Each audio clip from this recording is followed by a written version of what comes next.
입원해서 수술받고 나온 병원비가 20만 불, 2억 정도. 4인 가족 한 달 보험료가 거의 1000불 가까이 돼요.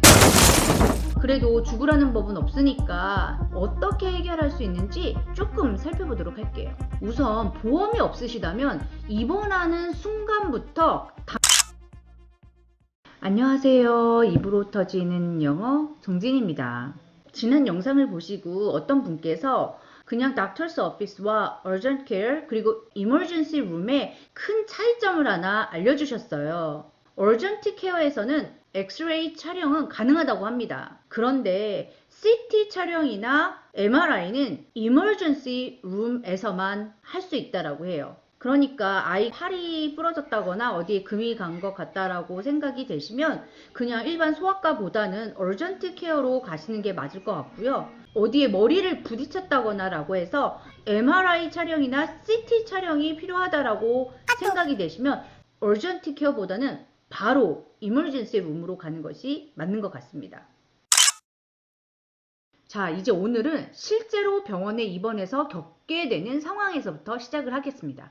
제가 실제로 겪었던 상황을 기반으로 풀어가 볼 텐데요. 사실 제 경험이 다가 아니라 다양한 경우가 있으니까 그걸 좀 참고하셔서 들어주시면 좋을 것 같아요. 보통 emergency room으로 가시면 입원까지 이어지는 경우가 많이 있어요. 저희도 우선 911을 타고 ER에 도착을 했습니다. 바로 치료실로 들어갔는데요. 그 룸에 정말 환자하고 보호자 빼고 7명에서 10명 정도의 인원이 투입이 돼요. 의료팀도 의료팀이지만 떨려하고 긴장한 부모님을 위해서 패밀리 서포트 팀이나 채플까지 있어서 보호자에게 무엇이 필요하냐, 물을 가져다 줄까, 안심해라 계속 말을 걸어줍니다. 사실 완전히 긴급하게 돌아가는 상황이기 때문에 의료팀한테 함부로 말을 걸 수도 없고 뭐가 어떻게 돌아가는지 마음은 타들어가고 이런 보호자의 마음까지 좀 잘 헤아려주는 시스템인 것 같아요. 이제 ER에서 기본 치료를 받게 되면 ER 닥터가 좀 더 입원이 필요한 상황인지를 결정을 합니다. 보통 미국의 입원실은요, ICU, NICU, PICU, 그리고 보통 입원실인 Patient Room으로 구분이 되는데요. 그냥 성인들을 위한 중환자실 ICU, Intensive Care Unit 이고요. So I was in ICU for a week after that accident and spent another 3 weeks in the hospital. And 그리고 신생아 집중 치료실이 있어요. NICU라고 하는데요. Neonatal Intensive Care Unit 이라고 합니다. Neonatal Intensive Care Unit. Neonatal 하면 갓 태어난 이런 뜻이에요. 그래서 Neonatal Intensive Care Unit. So we held our next board meeting at the hospital, right across the hall from the NICU, the Neonatal Intensive Care Unit. 그리고 소아 집중 치료실이 있어요. Pediatric Intensive Care Unit. Pediatric Intensive Care Unit. For the most part, pediatric intensive care, the PICU, they can actually take care of babies as young as newborns all the way to 18-year-olds. 그리고 일반 병실 페이션트 룸이 있습니다. 2인실은 없고요. 전부 다 개인 욕실까지 딸려있는 1인실입니다. Individual patient rooms are accessible directly from the outside. 그런데 병원 시설이 엄청 좋아요. 특히 어린이 병동, 소아 병동 같은 경우에는요. 쿨룸부터 라이브러리, 레크레이션 룸 등 많은 부속 시설들이 있습니다. 또 부모님들을 위해서는 패밀리 슬립 룸이라고 해가지고 잠을 잘 수 있는 공간도 따로 있고요. 심지어는 근처에 개별 짐까지 있어서 보호자가 수영이라든지 운동을 할 수 있게끔도 되어 있어요. 뭐 이 정도니까 와 이거 유지하려면 돈 엄청 들겠다 싶더라고요. 당연히 의료비 올라갑니다. 이제 입원을 했으면 여러 분야의 전문가들이 찾아와서 이것저것 묻기 시작하는데요. 이제는 응급실, ER에서 붙었던 의료팀이 아니라 해당 입원실에 의료팀이 붙습니다. 분명히 서로 의사소통을 했기 때문에 자세한 사항을 다 알고 있으련만 이상하게 처음부터 끝까지 전부 다시 다 물어봐요. 더 심한 건 들어오는 사람마다 똑같은 얘기를 반복해서 해줘야 된다는 건데요. 이 과정이 굉장히 길기도 하고 반복되기도 하고 무엇보다도 간호사나 의사들이 유니폼을 입고 있지 않아서 누가 누군지 정말 헷갈린다는 거예요. 정말 희한하게 평상복을 입고 다니는 직원들이 많이 있더라고요. 자, 그럼 그때 들어왔던 그 많은 사람들이 도대체 누구였는지 한번 알아보겠습니다.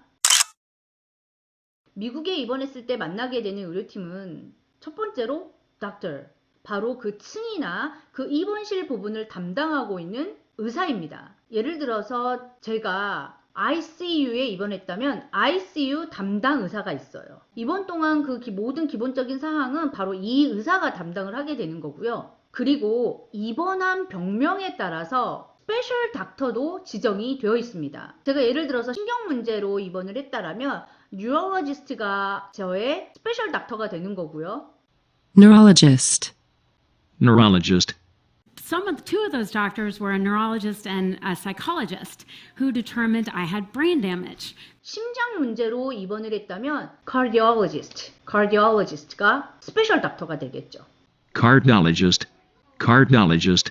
Quickly ended up in front of the cardiologist who recommended what? Heart surgery. 그런데 제가 만약에 암으로 입원을 했다면 oncologist. Oncologist. Oncologist. I trained as a cancer doctor, an oncologist, and I got into it because I wanted to help people feel better. 그리고 제가 뭐 당뇨라든지 이런 내분비계의 문제로 입원을 했다라면 endocrinologist, 내분비과 의사를 만나게 됩니다. Endocrinologist. Endocrinologist. Then my endocrinologist said that he insisted that I visit a dietitian. 그런데 이분들을 하루에 한 번 이상 보기가 힘들어요. 그럴 때 조금 더 자주 볼 수 있는 사람이 바로 NP인데요. NP는 Nurse Practitioner인데요. 우리한테는 없는 개념이에요. A skilled nurse practitioner can replace a feeding tube. 의사하고 비슷하게 약 처방을 할 수 있고요. 간단한 시술까지도 가능하지만 의사 학위는 없어요. 보통 오래 숙련된 간호사가 별도의 시험 과정을 통해서 될 수 있습니다. 미국에서는 의사 만나기가 하늘의 별 따기라서 담당 의사를 만날 수 없을 때 이렇게 NP, Nurse Practitioner를 만나기도 합니다. 입원해 있는 동안에도 거의 이렇게 직접적으로 스페셜 닥터를 만나기 전에 NP를 먼저 만나는 경우가 많이 있는데요. 여기서도 똑같이 NP에게 했던 설명을 나중에 의사한테 또 반복해야 되는 상황이 연출됩니다. 그리고 담당 간호사 RN, Registered Nurse, RN이 있어요. 병원에 있는 동안 가장 많이 만나게 되는 사람인데요. 보통 간호대학을 나와서 된 간호사입니다. 전체적으로 계속 모니터를 해주고 환자를 보살펴줘요. Registered nurse. Registered nurse. 그리고 RN만큼 자주 보는 사람이 있는데 바로 그 명찰을 보면 테크라고 써 있어요. RN이 하기에는 조금 거친 일이나 잡다한 일을 해주는데요. 여러 가지 환자의 편의를 케어해주는 일을 맡아서 하시는 거고요. 환자 목욕을 도와줄 수도 있고 침대 시트 같은 것을 갈아주기도 합니다. 병실을 옮길 때 뭐 침대를 민다든지 이런 것들도 모두 테크의 일입니다. 그리고 어떤 테크는 의사나 간호사가 없는 자리에서 피를 뽑는 것도 가능하다고 하네요. 그리고 입원 기간에는 볼 수 없지만 Doctor's Office에 가게 되면 만나게 되는 CNA라는 간호사가 있어요. Certified Nursing Assistant. 그러니까 우리말로 하면 간호조무사 정도 될 것 같은데요. We can send out certified nursing assistants. 대학 전공은 필요 없고요. 어떤 수료 과정을 거친 후에 될 수가 있습니다. 그리고 그 밖에 호흡기 담당의 respiratory가 있고 추가적으로 dietitian, therapist, 엑스레이나 CT 담당의 radiologist, 따로 청소하시는 janitors까지 정말 많은 분들이 병원에서 일하고 있습니다. 어떤 분이 urgent care에 갔다가 나온 피를 한번 정말 하나하나 살펴봤다고 해요. 그랬더니 들어와서 똑같은 질문을 던지고 갔던 그 많은 사람들 앞으로 모든 비용이 다 청구됐다고 하더라고요. 그 뒤로는 정말 병원 가서 질문 받는 것도 무서웠다고. 그런데 미국의 의료비를 정말 비싸게 만드는 것은 사실 이렇게 의료팀이 아니라 그 뒤에서 일을 하는 행정직 때문이다 라는 말이 있어요. 미국의 보험이 워낙 다양하고 같은 회사 거라도 플랜이 다 다르다 보니까 이걸 처리하는 행정팀의 숫자가 어마어마하다고 합니다. 환자의 입원 침대 숫자보다도 많다고 하니까 정말 말 다 했죠. 이분들의 월급도 당연히 환자의 주머니에서 지급이 되고요. 이러니 정말 미국의 의료비는 어마무시할 수밖에 없는 것 같아요. 얼마 전에 어떤 한국분이 맹장이 터져서 복강염까지 가는 상황이 되셨는데요. 입원해서 수술받고 나온 병원비가 20만 불, 2억 정도가 나왔다고 합니다. 그나마 보험이 있으면 다행이지만 4인 가족 한 달 보험료가 거의 1000불 가까이 되니까 제대로 된 보험을 든다는 것도 만만치가 않습니다. 그래서 보험 없이 있다가 이런 의료비 폭탄을 맞게 되면 정말 앞이 깜깜하죠. 그래도 죽으라는 법은 없으니까 어떻게 해결할 수 있는지 조금 살펴보도록 할게요. 우선 보험이 없으시다면 입원하는 순간부터 담당 간호사에게 소셜 워커를 지정해 달라고 요청하세요. 입원 중에는 경황이 없어서 그냥 있다가 막상 퇴원하고 나서 빌 보고 깜짝 놀라서 병원에 연락을 하려고 하면 미국의 모든 시스템이 그렇듯이 잘 연락이 안 됩니다. 그저 그 빌만 떠안고서 병원에서 연락 오기를 기다릴 수밖에 없어요. 통화가 진짜 안 되거든요. 그래서 병원에 입원해 있는 동안 소셜 워커를 미리미리 지정을 받고 상황 설명하고 개인 연락처까지 받아둡니다. 퇴원해서도 병원에 연락되기가 정말 힘드니까 그때 받아두었던 소셜 워커의 연락처로 직접 연락하세요. 보통 이메일 주소와 전화번호 다 줍니다. 이 소셜 워커가 병원비 조정도 도와주고 좀 특이병이라면 어디서 재정적인 도움을 받을 수 있는지 펀딩 프로그램도 소개를 시켜주고요. 스테이트나 국가 차원에서 운영되는 재정 도움 프로그램을 알아봐 주기도 합니다.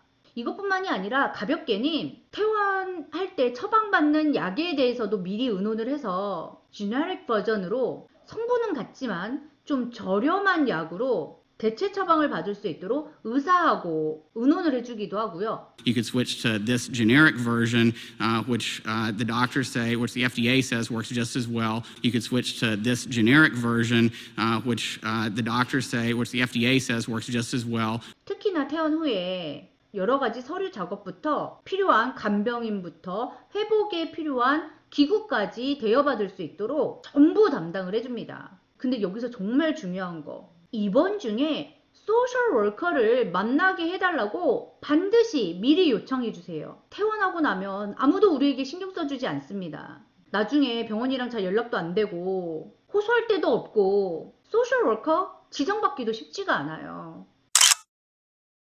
제가 이렇게 말을 하니까 정말 미국은 사람 살만한 곳이 아니다 이렇게 느껴질 수도 있는데요. 저만 해도 또 어찌저찌 살고 있네요. 제가 미국 병원에서 실제로 20년째 근무 중인 분한테 여쭤봤더니 폭탄 맞은 의료비에 대해서 또 너무 머리 싸매고 고민하지 말라고 조언을 해주시더라고요. 어차피 돈을 받아야 되는 쪽은 병원이기 때문에 상당히 적극적으로 내고를 해준다고 합니다. 자신의 재정 상황을 증명을 하게 되면 뭐 월상환으로 돌릴 수도 있고요. 그래도 미국 살면서는 정말 아프지 않도록 건강관리 철저히 하면서 살아야 될 것 같아요. 자, 마지막으로 병원에서 유용하게 쓸 수 있는 문장 몇 개만 기억해 보겠습니다. Would you assign me a social worker during my stay in the hospital? I would like to meet a social worker during the stay in the hospital. When can I talk to the neurologist? When can I meet the doctor in charge? I would like to switch this brand name medicine to the more affordable generic version. I need a translator to understand what is going on. Would you assign me a social worker during my stay in the hospital? I would like to meet a social worker during the stay in the hospital. When can I talk to the neurologist? When can I meet the doctor in charge? I would like to switch this brand name medicine to the more affordable generic version. I need a translator to understand what is going on. 자, 이제 다음 영상에서 다시 만나겠습니다.